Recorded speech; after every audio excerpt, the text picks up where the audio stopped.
तो महाशिवरात्रि के पावन पर्व पर आज इस बुलेटिन की शुरुआत सबसे पहले हम संभल से ही कर रहे हैं। वही संभल जो सनातनी मान्यताओं में महत्वपूर्ण स्थान रखता है, लेकिन वक्त बदला और बदल गई वहां की डेमोग्राफी। अब उसी संभल में एक बार सब कुछ फिर से बदल रहा है। संभल को सनातनी पहचान मिल रही है और शहर की गलियों में जगह जगह से प्राचीन मंदिर और मूर्तियां मिल रही हैं। और आज शिवरात्रि के पावन पर्व पर जब करीब 40 साल से बंद पड़े प्राचीन शिव मंदिर के कपाट खुले तो भक्तों का जन सैलाब उमड़ पड़ा। महाशिवरात्रि के अवसर पर सनातन प्रेमी जनता भगवान भोलेनाथ के दर्शन करने कतारों में पहुंच रही है, जलाभिषेक कर रही है। आप भी देखिए।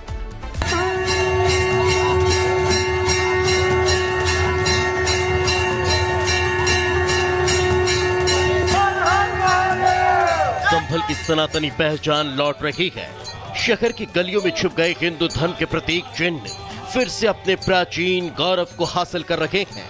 जामा मस्जिद के सर्वे से शुरू हुई सनातन की तलाश संभल की गलियों में पहुंची। इसी अभियान में इस प्राचीन शहर की असल पहचान एक बार फिर उभरने लगी है। इसी कड़ी में संभल के खगुसराय इलाके में मौजूद शिव मंदिर का नाम भी जुड़ गया।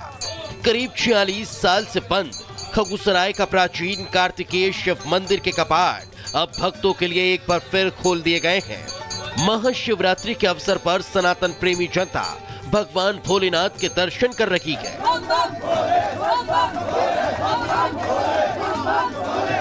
नवंबर में हुई हिंसा के बाद जब योगी सरकार ने संभल में दबे हुए सनातनी चिन्हों की तलाश शुरू करवाई, उसी दौरान पिछले साल दिसंबर में दशकों से बंद पड़े इस मंदिर का पता चला।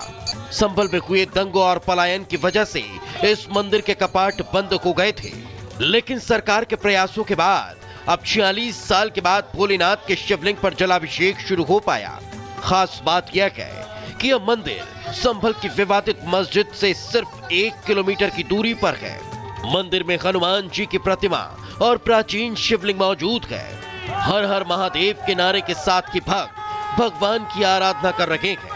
40 साल बाद संभल के कार्तिकेश्वर महादेव मंदिर में महाशिवरात्रि के दौरान भक्त जो है वो प्राचीन शिवलिंग पर जल अर्पण करने पहुंच रहे हैं। आप तस्वीरें देखेंगे कि परिवार के साथ हो, महिलाएं हो, छोटे छोटे बच्चे हो, बुजुर्ग हो, हर कोई मंदिर पहुंच रहा है और जल अर्पण यहाँ पर कर रहा है। प्राचीन प्रतिमा आप भगवान हनुमान जी की यहाँ पर देख रहे हैं, शिवलिंग देख रहे हैं। सुबह से ही जो भक्त है वो यहाँ पर पहुंच रहे हैं, जल जो है वो यहाँ पर चढ़ा रहे हैं और आस्था लोगों की इस मंदिर से जुड़ी हुई है। और यही कारण है कि सुबह से ही जल अर्पण करने के लिए, क्योंकि महाशिवरात्रि का मौका है, पूजा पाठ करने के लिए जो लोग हैं वो यहाँ पर पहुंच रहे हैं। यह मंदिर मुस्लिम बहुल्य इलाके में मौजूद है।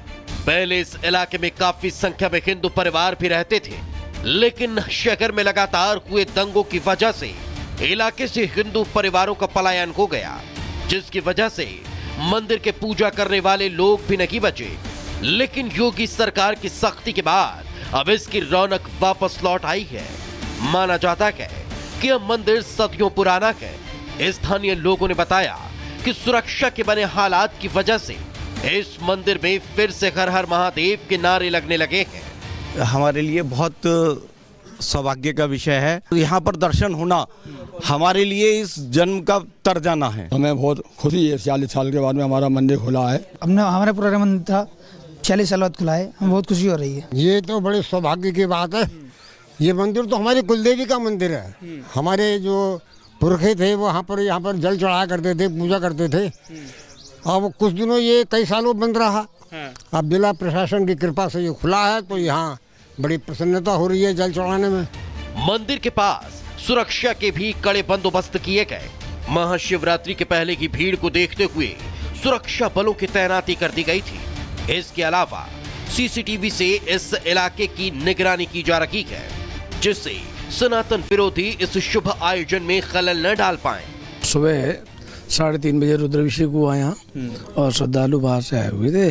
उन्होंने रुद्राभिषेक भी करा और पूजा पाठ भी चल रही है। सुंदरकांड का पाठ भी होगा शाम को यहाँ, और भजन कीर्तन भी होगा यहाँ पर, और सब भगवान की कृपा अच्छी व्यवस्था चल रही है। आपको बता दें कि संभल की तथाकथित मस्जिद का मामला फिलहाल कोर्ट के हवाले है। यूपी सरकार ने सुप्रीम कोर्ट में हलफनामा दाखिल कर कहा है कि मस्जिद के पास मौजूद प्राचीन कुआं सार्वजनिक भूमि पर बना है। दरअसल मस्जिद कमेटी ने संभल के इस प्राचीन कूप के जीर्णोद्धार करने पर आपत्ति जताई थी, जिसके बाद योगी सरकार ने साफ कर दिया यह सिर्फ कुआं की नहीं बल्कि मस्जिद भी सार्वजनिक भूमि पर बनी है। मतलब साफ है कि संभल के सनातन के चिन्हों को पुनर्जीवित करने का अभियान जारी रहेगा, जिससे संभल की प्राचीन और सनातनी पहचान फिर से बहाल की जा सके। Bureau report, Republic Bharat.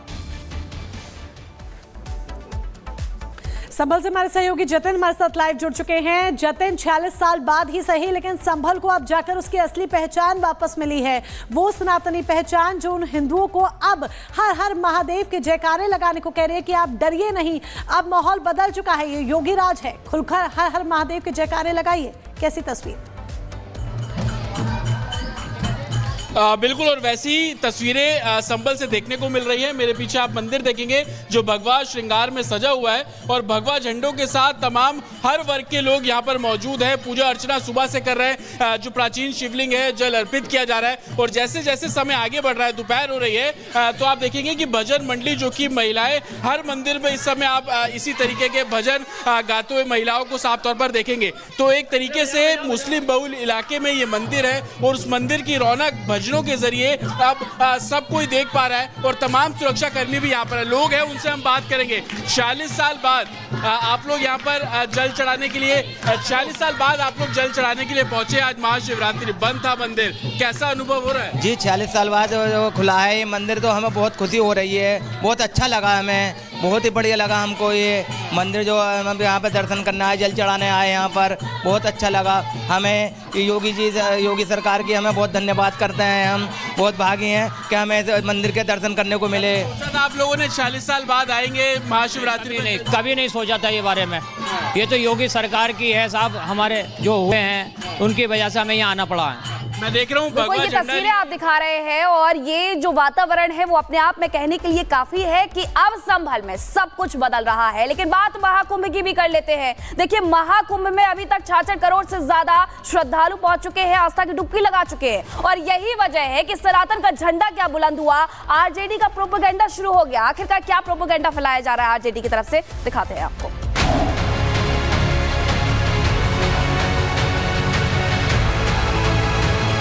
जानवरों को भगवान बनाने वाले ना वो अधर्मी है, वो पाखंडी है।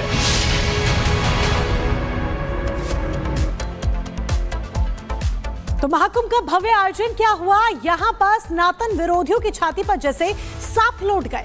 एक के बाद एक सनातन के खिलाफ विरोधियों ने जहर उगलना शुरू कर दिया।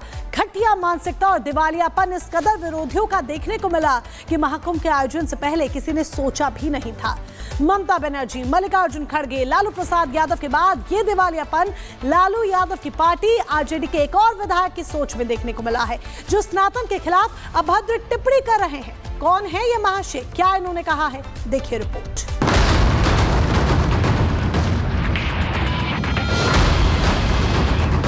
कुंभ का क्या कोई मतलब है, फालतू है कुंभ। जानवरों को भगवान बनाने वाले, इंसान को अछूत बनाने वाले वो धर्म नहीं हो सकता, वो अधर्मी है, वो पाखंडी है।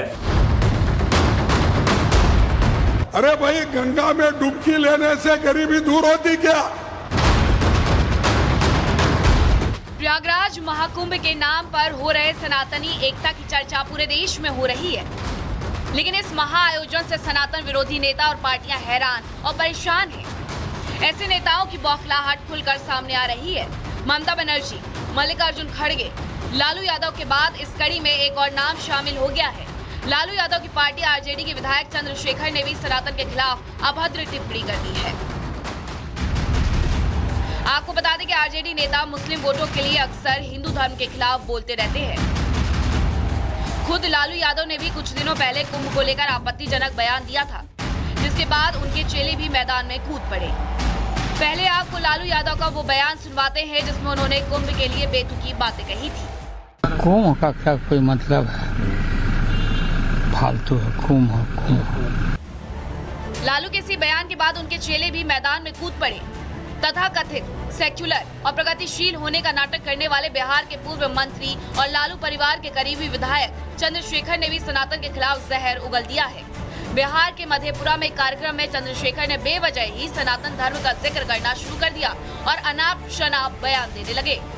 चंद्रशेखर ने कहा कि इंसान को अछूत और जानवर को भगवान बनाने वाला धर्म पाखंड